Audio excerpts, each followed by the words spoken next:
un conseil à vous donner, je vous dirais, ouvrez votre cœur. Et surtout, allez à l'école du caméléon. C'est un très grand professeur. Si vous l'observez, vous verrez. Qu'est-ce que le caméléon?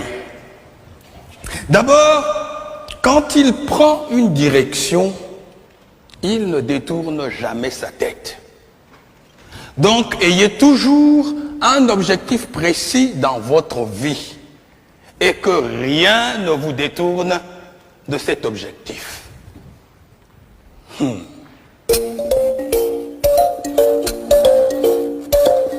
Et que fait-il, le caméléon? Il ne tourne pas sa tête. C'est son œil qu'il tourne. Le jour où vous verrez un caméléon, regardez, vous verrez, c'est son œil qu'il tourne. Il regarde en haut, il regarde en bas. Cela veut dire, informez-vous. Ne croyez pas que vous êtes le seul existant de la Terre. Il y a toute l'ambiance autour de vous. Et que fait le caméléon quand il arrive dans un endroit? Il prend la couleur du lieu. Ce n'est pas de l'hypocrisie.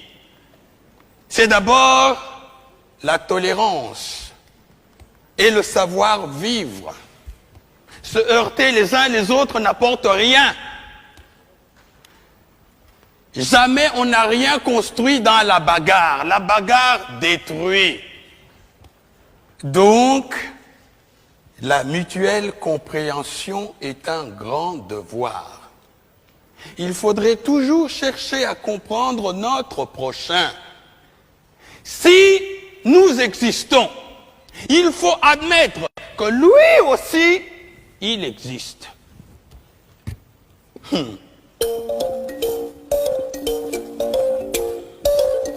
Et que fait-il, le caméléon? Quand il lève le pied, il se balance pour savoir si les deux pieds déjà posés ne s'enfoncent pas.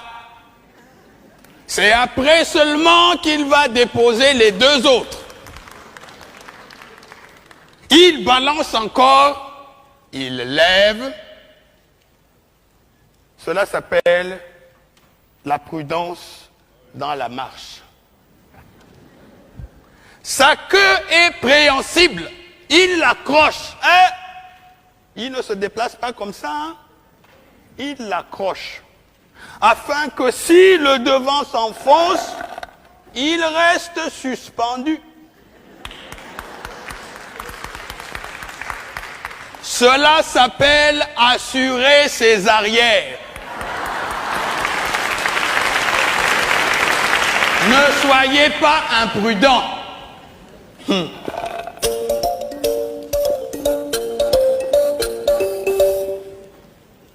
Et que fait le caméléon quand il voit une proie? Il ne se précipite pas dessus, hein? Il envoie sa langue. C'est sa langue qui va la chercher.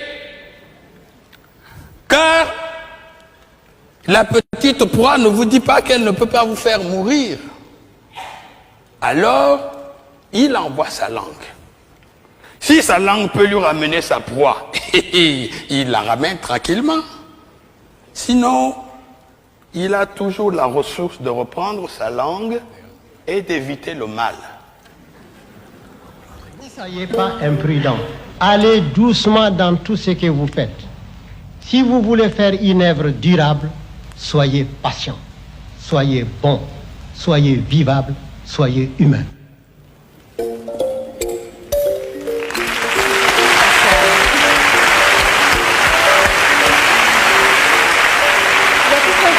À dire ce texte. Oui.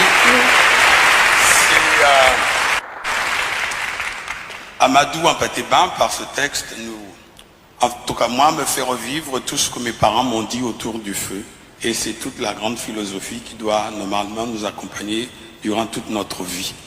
Et c'est l'école de la parole enseignée sous le baobab. C'est l'école de la parole et c'est l'école de la sagesse, de la philosophie. Et de la philosophie. Et vous vous définissez beaucoup aussi comme un humaniste. Mpateba le faisait aussi. Exactement. Comme Hugo. Merci. Merci.